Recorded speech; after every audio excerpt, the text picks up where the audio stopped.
how to convert Wix website to Wix Studio. So hello guys and welcome back to today's video. Okay, so let's show you how you will be able to convert. So first things first, select the Wix website that you have. Select it over here.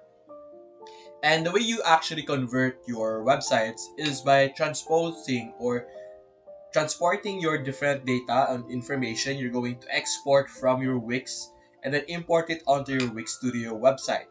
You could do this by going to, for example, over here, let's say, go to your catalogs and then store products over here. We could export data by clicking on more actions over here and exporting.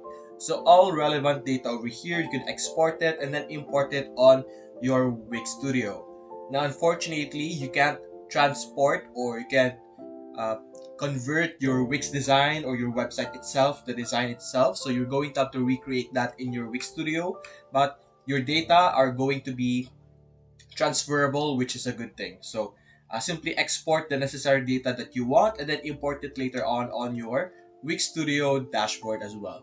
So that's basically it guys. If you enjoy this video, leave a like and subscribe. Thanks for watching.